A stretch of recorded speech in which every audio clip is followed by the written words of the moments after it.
Bonjour et bienvenue dans cette nouvelle émission de Pas d'amalgame. Alors, à côté de moi, ce n'est pas Ève qui aurait changé miraculeusement, c'est mochant pour elle, mais qui aurait changé, c'est Olivia Abécassis.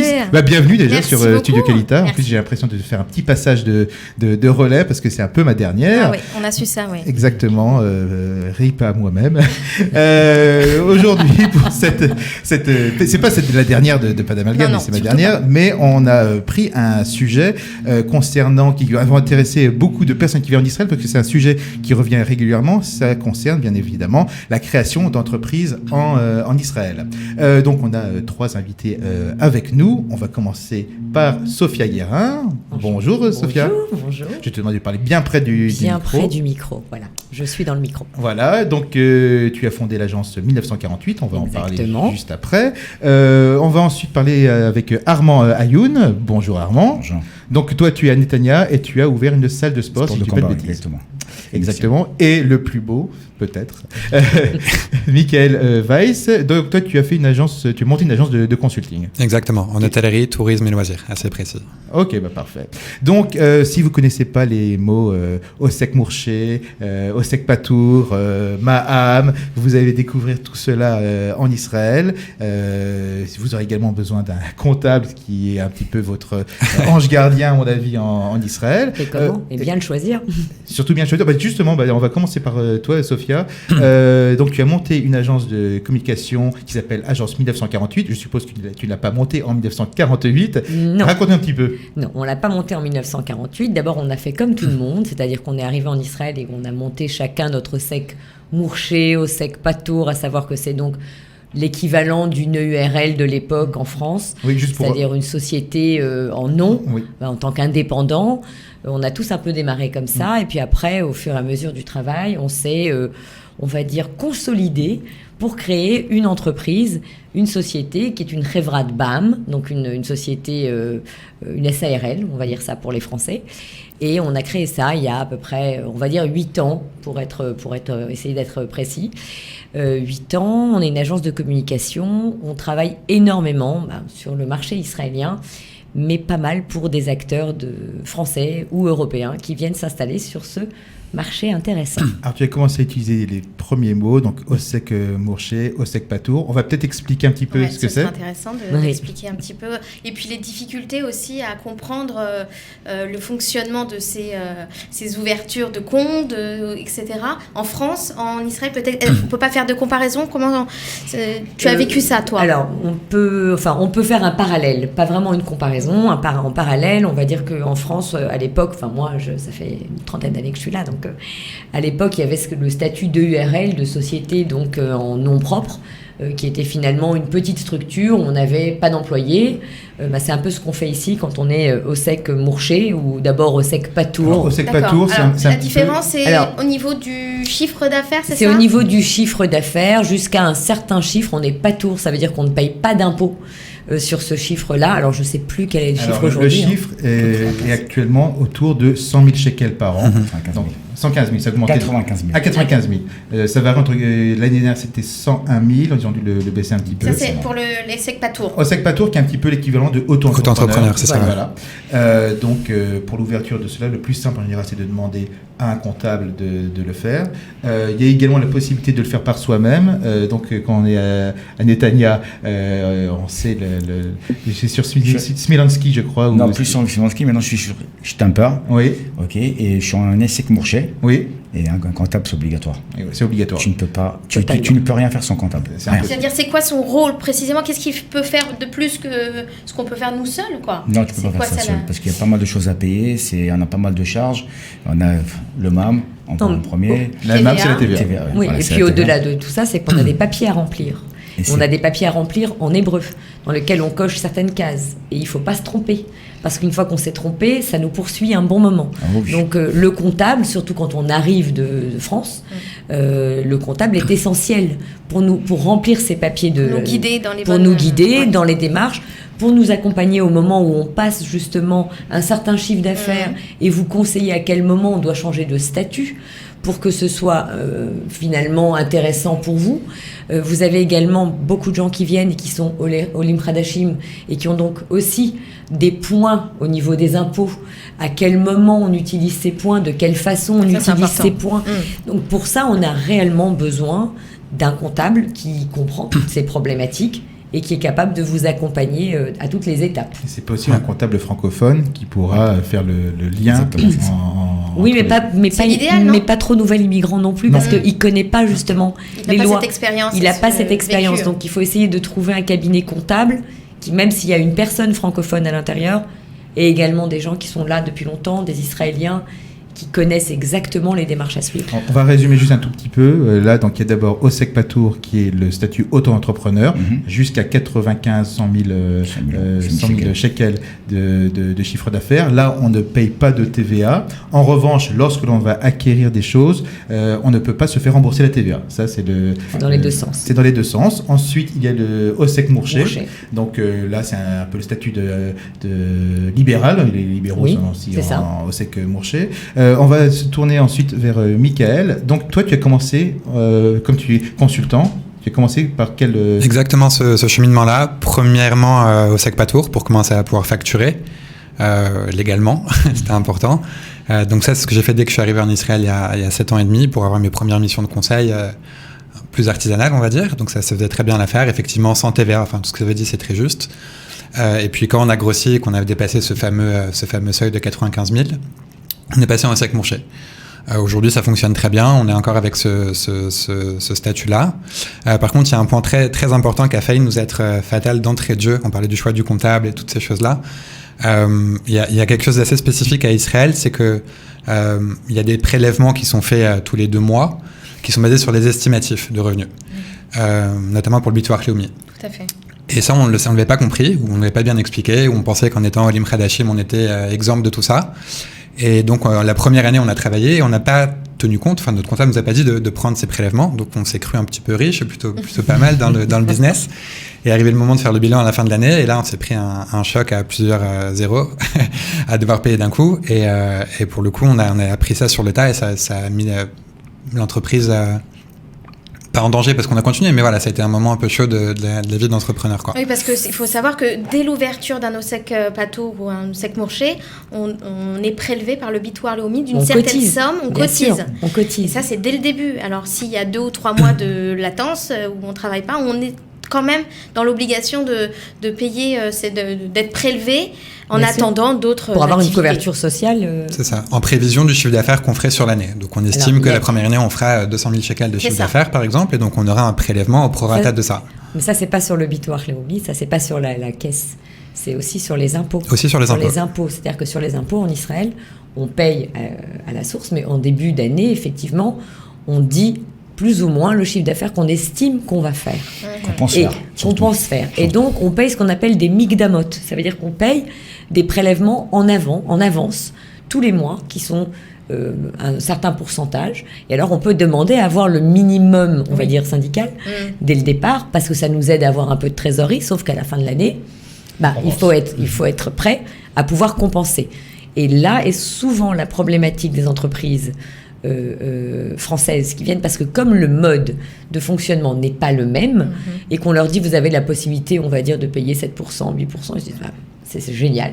Allez hop, je vais payer 7% d'impôts, sauf que si à la fin ils sont imposables à 25%, il va falloir rattraper. Et là, ça fait mal. Et là, ça fait mal. Je crois qu'on est tous... Oui, on est tous passés par là.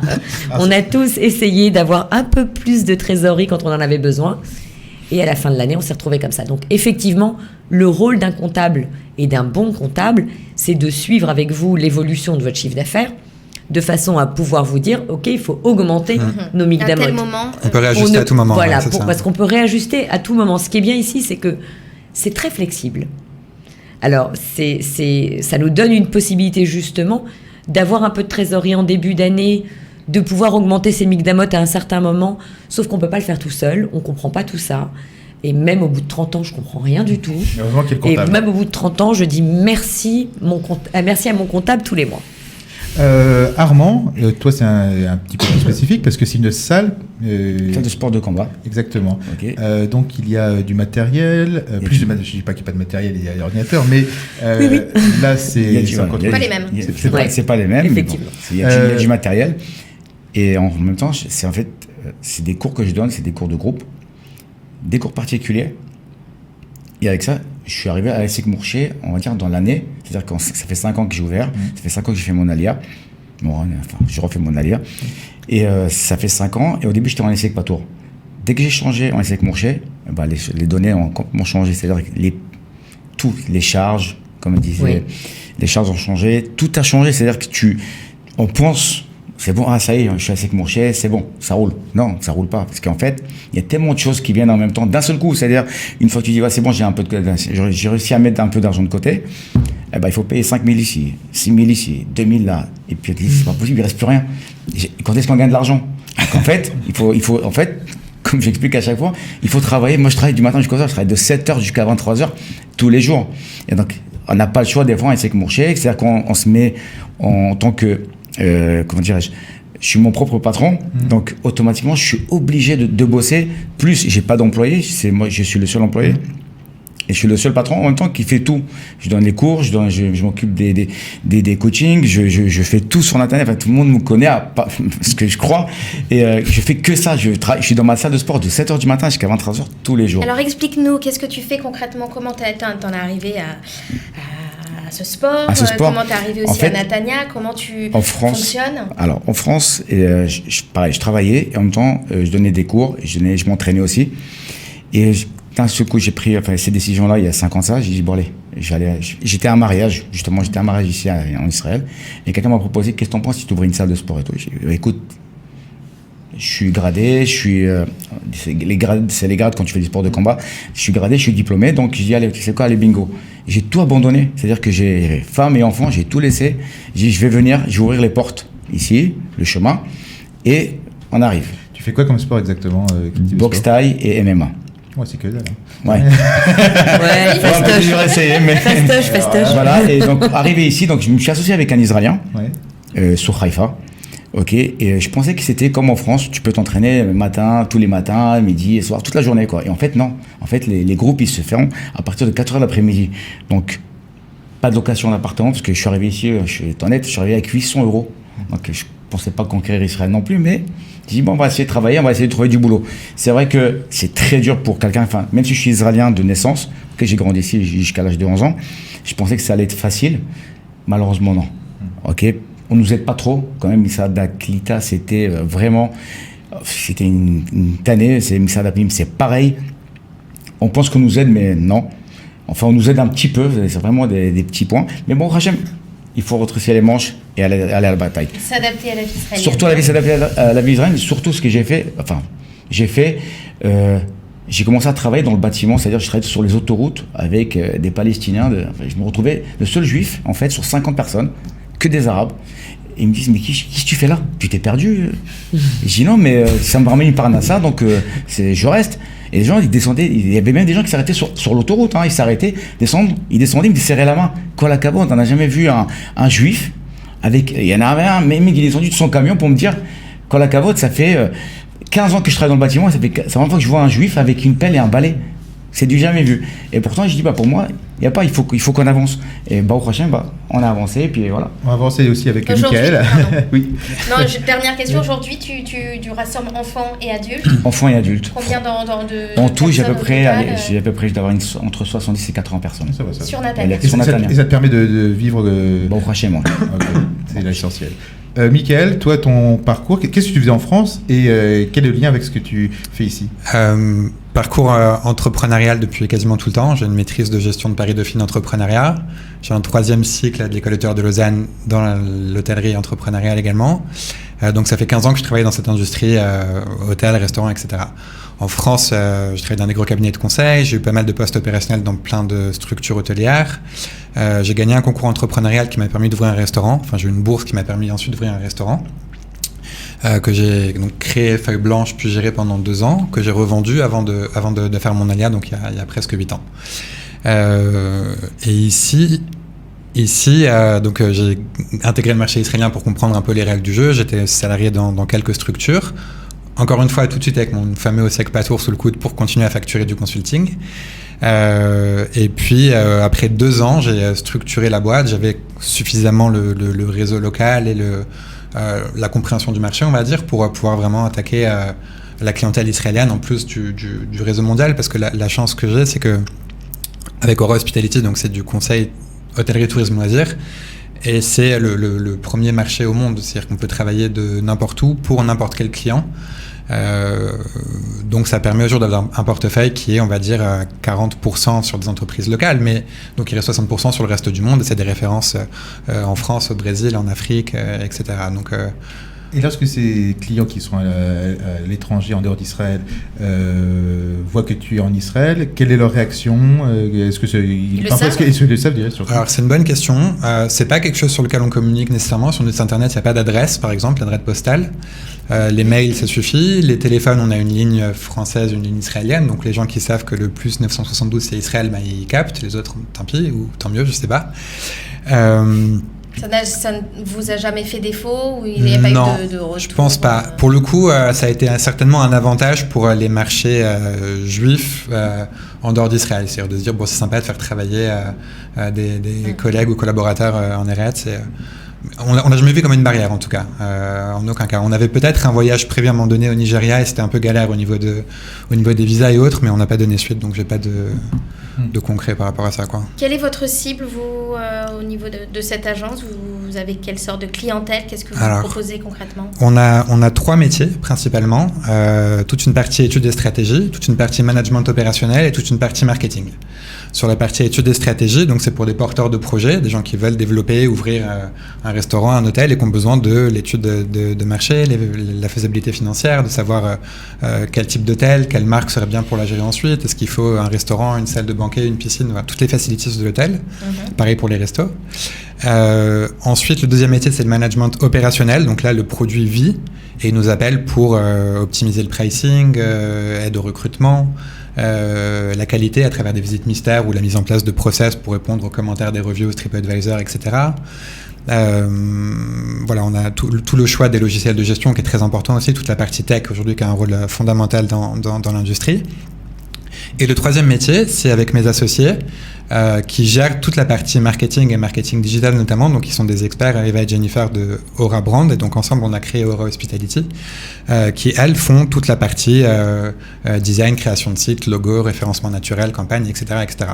Et en fait, ce qui était intéressant, c'est que de par mes 2 métiers et le leur, il y a une vraie complémentarité. Et une activité appelle l'autre et réciproquement. Donc du coup, on couvre toute la chaîne de valeur avec de vraies expertises. Aujourd'hui, on est donc 6 à travailler sur Aura Hospitality et ça tourne pas mal. Juste une petite question.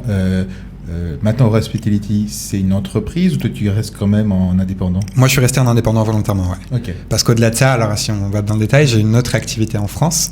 Ça fait toute la promo. Entrepreneuriale toujours, qui s'appelle Airbnb. Donc, on est une conciergerie de gestion locative courte durée.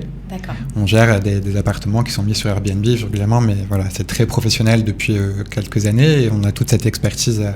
Donc, on gère un portefeuille d'appartements qu'on a constitué essentiellement à Paris. Et pour cette activité, donc, je suis associé avec mon frère qui lui est à Paris parce qu'il faut quelqu'un sur place. Et là, on a une SARL.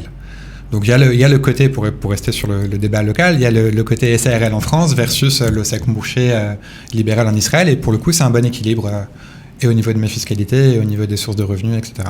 Et comment tu as vécu ce déménagement, on va dire, cette installation en Israël, cette alia que tu as fait depuis 7 ans et demi, au niveau de cette structure, l'ouverture des structures, les difficultés que tu as pu rencontrer de flexibilité? Ouais. Alors pour le coup, l'ouverture, c'est relativement simple. Encore une fois, c'est beaucoup entre les mains de son conseil. Donc on revient à ce qu'on dit tout à l'heure, choisir un bon comptable, un bon conseil.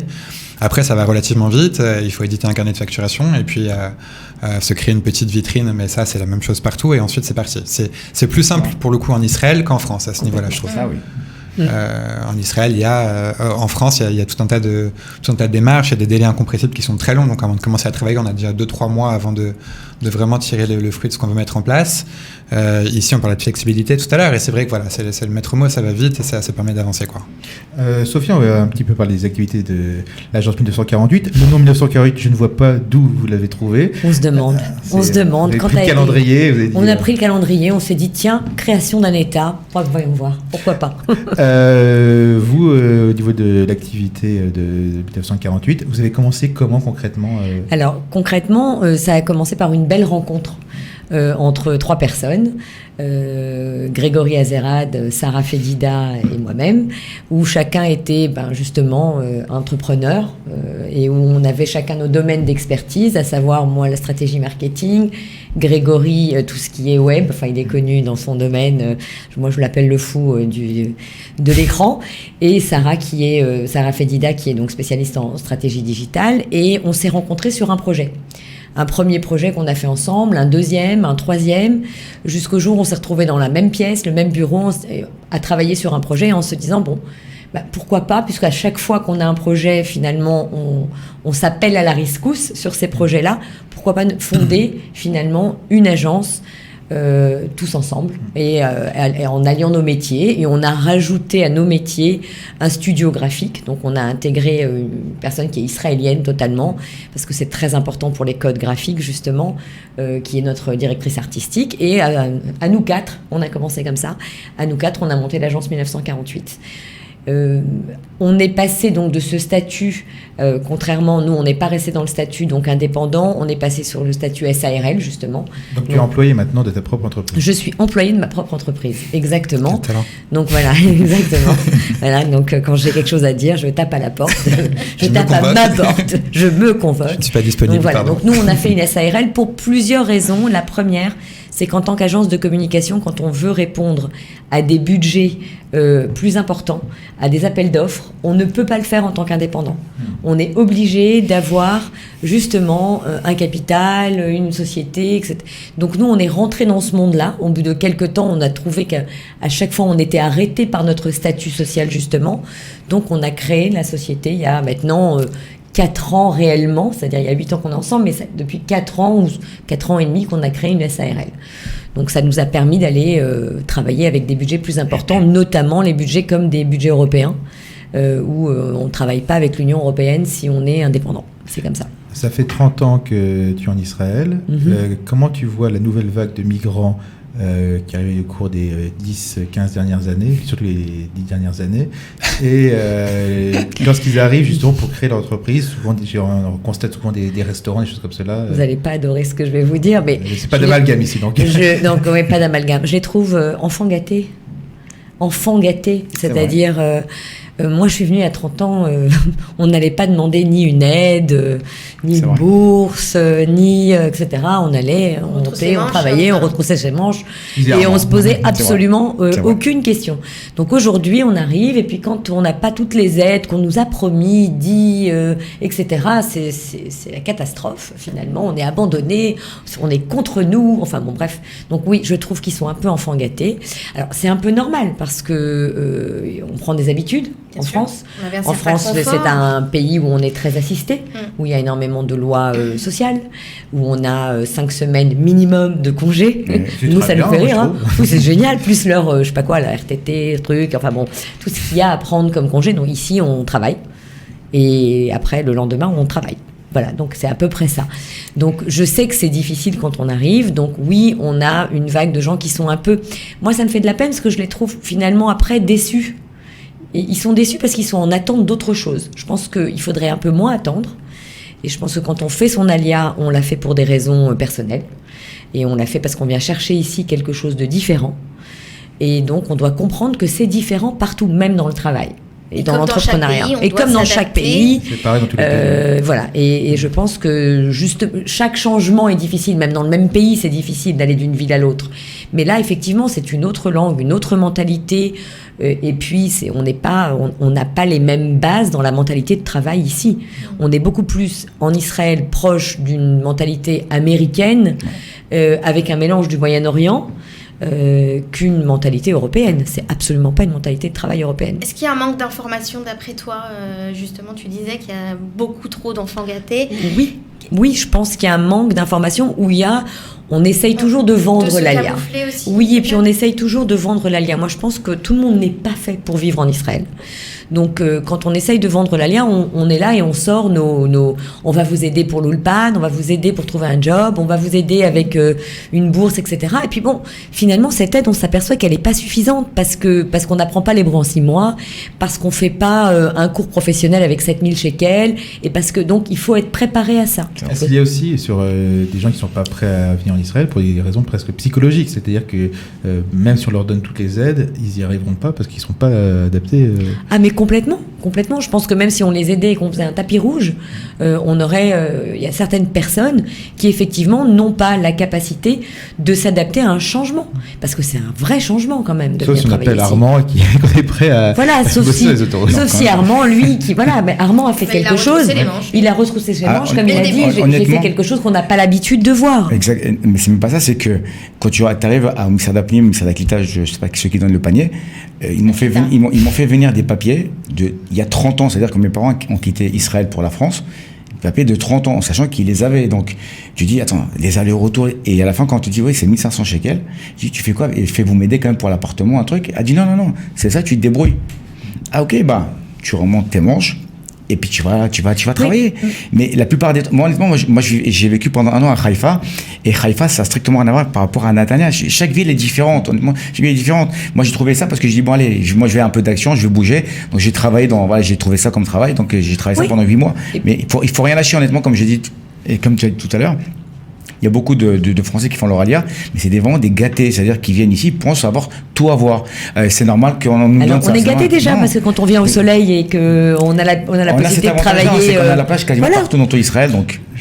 Juste par rapport au réseau qu'on arrive à mettre en place lorsque l'on est en Israël, toi, tu as réussi à avoir des choses intéressantes via tes réseaux, vu que tu es né en Israël.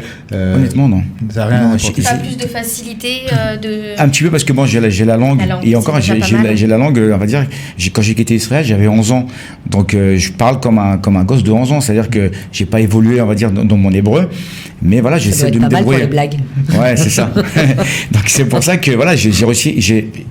Honnêtement, j'ai fait pas tout seul, parce que bon, j'ai eu quelques aides par-ci par-là, c'est parce que bon, les gens ils m'ont vu. Moi, si tu veux, voilà, en fait, ici ça marche quand même beaucoup par on va dire pas piston, mais les réseaux. Par réseau. Alors, c'est vrai qu'une des problématiques quand on arrive de France, c'est qu'on n'a pas été à l'école ici, on n'a pas été à l'armée ici, et que le plus gros réseau qu'ont les gens autour de nous, enfin moi je suis dans un monde totalement israélien, je suis là depuis 30 ans. Donc effectivement, mais même en étant là depuis 30 ans, le fait de ne pas avoir été à l'école primaire, lycée, et de ne pas avoir fait l'armée, fait que finalement, il me manque une grosse partie du réseau. Alors, j'ai été à l'université, donc effectivement, on se constitue un réseau comme ça, et après, dans le travail, mais on met beaucoup plus de temps.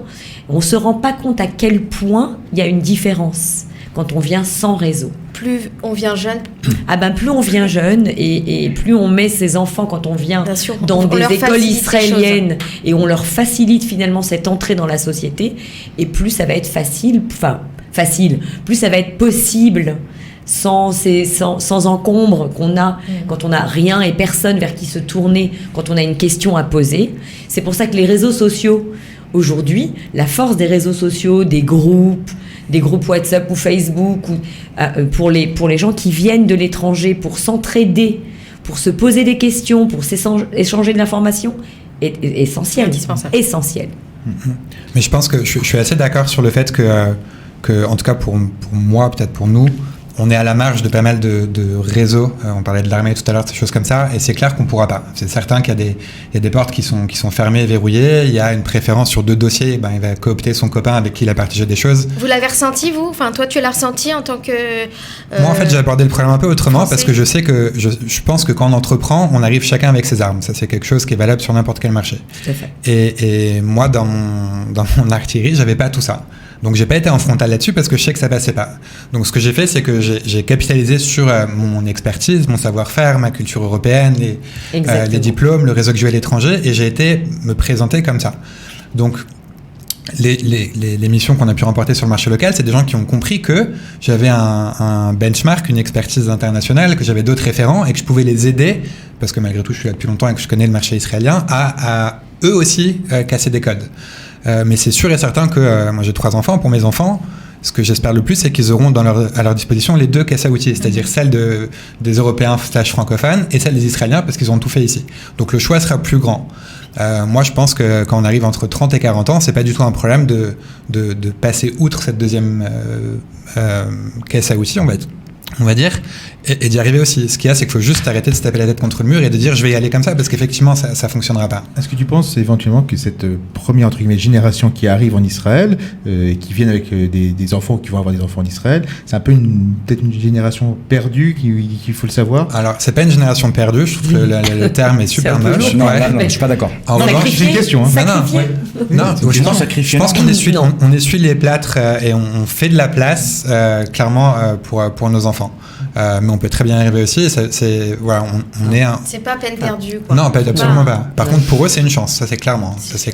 On est quand même pas venu casser de la caillasse, quoi. Je veux dire, il y a encore 30 ans. Oui. Mauvais exemple. Presque, voilà. Je m'affichais sur le. Toi, t'es venu casser de la caillasse, exactement. En tout cas, je vous remercie tous. Je remercie bien sûr Olivia qui m'a accompagné pour cette dernière. Je remercie bien sûr quelques exactement, et à moi-même. Je remercie bien sûr quelques personnes, bien sûr Ephraim Zenou avec qui j'ai commencé, Eve Bocara qui est juste derrière la vitre et que j'aimerais bien qu'elle vienne 2 petites secondes parce qu'on a, je veux dire très franchement, c'est elle qui a tenu cette émission. Elle a fait énormément et on peut la remercier. Et bien sûr, celle sans qui je ne serais pas là, c'est Cathy Bensoussan. J'ai pas de mots pour dire à quel point je peux la remercier. Elle m'avait passé un coup de fil, donc il y a, je sais pas, 2-3 ans, pour l'émission Les Rois du Like. Et elle m'avait dit, ça m'intéresserait que tu sois là. Et moi, j'ai dit banco. Et donc, elle a toujours été là, de bons conseils, parfois en me tapant sur les doigts. Donc, voilà, je la garde dans mes amis avec elle, bien entendu. Et puis bon courage Olivia. Merci, bonne continuation à toi. Merci énormément. Et puis j'ai pas de doute que c'est une belle aventure qui commence pour toi ici. Merci à tous. Merci. Et à très bientôt pour un autre Pas d'Amalgame.